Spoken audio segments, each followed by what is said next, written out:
Pendant de nombreuses années, Mireille Dumas a été la confidente privilégiée des artistes qu'elle recevait dans sa célèbre émission Vie privée, Vie publique sur France 3. Dans l'intimité de son plateau de télévision, une confession l'a particulièrement ébranlée, celle de Jean-Louis Trintignant. Elle a été l'intervieweuse des stars pendant 11 ans. Dans l'émission Vie privée, Vie publique, Mireille Dumas a décortiqué les imprévus, les joies et les peines de ses invités.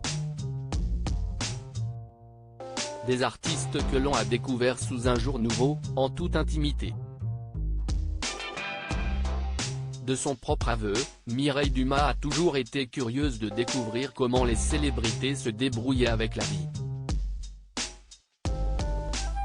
Et si elles ont été nombreuses à entrechoquer leur parcours avec le sien, une confidence en particulier a secoué la journaliste.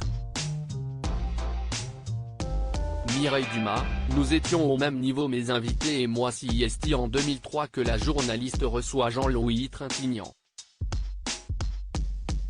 Au fil de la conversation, l'acteur finit par évoquer la terrible perte de sa fille survenue quelques mois auparavant.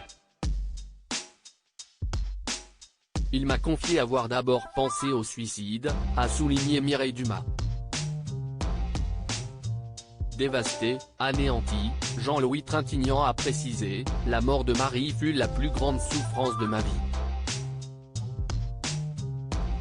Il était impossible d'imaginer un jour sans entendre sa voix, sans voir son sourire. Rien au monde n'aurait pu m'atteindre davantage, se décrivant lui-même comme un mort-vivant, incapable du moindre mouvement.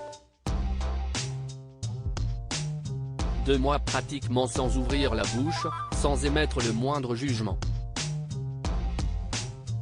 Entre les deux intervenants s'est alors engagée une confession déchirante. L'acteur a éclairé ses propos avec une grande humanité qui a profondément ému Mireille Dumas: si je continue de vivre, je dois essayer de vivre et de ne pas refuser des moments de bonheur. La vie plus forte que tous, des mots qui ont particulièrement résonné chez la journaliste puisque quelques mois après cette interview, elle a elle-même perdu son beau-fils tragiquement. Elle s'est alors souvenue des paroles de son ami acteur.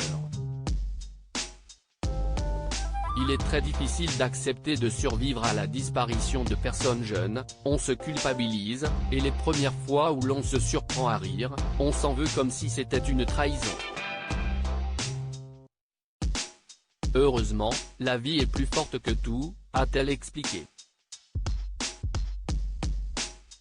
Une conversation qui la marquera à vie et dont elle a tiré son credo tout au long de sa carrière: j'ai été dans l'échange, mes invités et moi nous apportions mutuellement quelque chose.